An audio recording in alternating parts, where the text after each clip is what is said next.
بسم اللہ الرحمن الرحیم۔ آج ہم قرآن پاک کے 22ویں پارے کا مطالعہ کر رہے ہیں، جس میں سورہ احزاب کا بقیہ حصہ ہے۔ اس میں ازواج مطہرات کو اس طرح سے خطاب کیا گیا ہے کہ اے پیغمبر، اپنی بیویوں سے کہہ دو کہ اگر تم دنیا کی زینت اور دنیا کی خاص کار ہو تو میں تمہیں کچھ مال دے دوں اور اچھی طرح سے رخصت کر دوں، اور اگر تم اللہ تعالیٰ اور اس کے رسول صلی اللہ علیہ وآلہ وسلم اور جنت کی طلبگار ہو تو تم میں سے جو نیکوکار ہو تو اس کے لیے اللہ تعالیٰ نے بڑا اجر تیار کر رکھا ہے۔ اے پیغمبر کی بیویوں، اگر تم میں سے کوئی ناشائستہ حرکت کرے گی تو اس کو دونی سزا دی جائے گی، اور یہ بات اللہ کو آسان ہے۔ پھر اس سورہ احزاب میں ازواج مطہرات کے لیے 7 احکامات ہیں، جس میں نزاکت کے ساتھ بات نہیں کرنی، کیونکہ جس شخص کے دل میں کسی کا طرح کا مرض ہے کوئی امید نہ پیدا کر دے،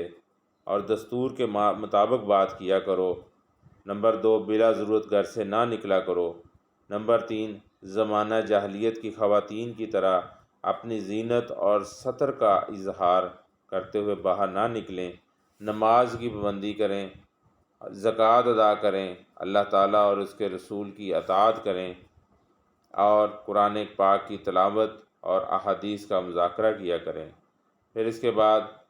نکاح رسول، جب حضرت زید رضی اللہ تعالیٰ عنہ اور آپ کی پھوپھی زاد بہن حضرت زینب رضی اللہ تعالیٰ عنہ کا درمیان نباہ نہ ہو سکا اور ان کے درمیان جدائی طلاق واقع ہو گئی، تو اللہ کے حکم سے خود آپ صلی اللہ علیہ وآلہ وسلم نے حضرت زینب رضی اللہ تعالیٰ عنہ سے نکاح کر لیا۔ پھر اس کے بعد درود و سلام کا حکم ہے۔ ان اللہ وملائکتہ یصلون علی النبی یا ایہا الذین آمنوا صلوا علیہ وسلموا تسلیما۔ بے شک اللہ تعالیٰ اور اس کے فرشتے آپ صلی اللہ علیہ وآلہ وسلم پر درود بھیجتے ہیں۔ اے ایمان والو، تم بھی ان پر درود بھیجو، سلام بھیجو، خوب سلام بھیجو۔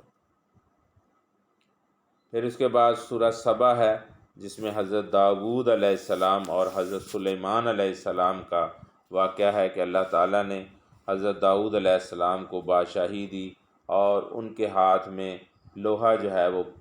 پگھل جاتا تھا، اور اس سے جو ہے وہ بہت سے جنگی سامان بناتے تھے۔ اس کے بعد حضرت سلیمان علیہ السلام کو اللہ تعالیٰ نے ہوا مسخر کر دی تھی، اور ان کی مسافت جو ہے وہ صبح کی مسافت بھی 30 دن کی ہوتی تھی، اور شام کی مسافت جو 30 دن کا فاصلہ تھا وہ 1 دن میں ہی صبح کے وقت طے کر لیتے تھے۔ اسی طرح شام کے وقت تو ان کے جنات بھی ان کے مسخر تھے، اور اسی طرح سے وہ ان کے لیے محل بناتے تھے۔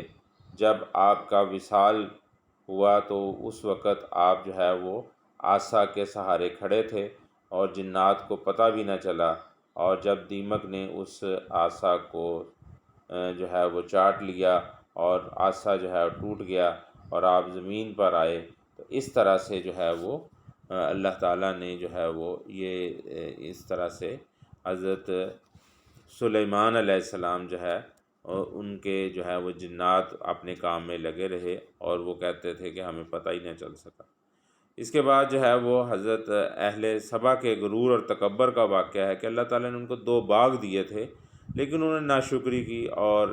پھر اللہ تعالیٰ نے ان پر سیلاب کی صورت میں عذاب آیا، اور پھر ان کی جو کھیتیاں ہیں وہ تباہ و برباد ہو گئیں۔ پھر سورہ فاطر جو ہے اس میں 2 مضامین ہیں، توحید کے دلائل ہیں، اور اسی طرح سے مسلمانوں کے 3 گروہوں کا ذکر ہے کہ وہ مسلمان جن کے گناہ زیادہ ہوں گے، اور نمبر 2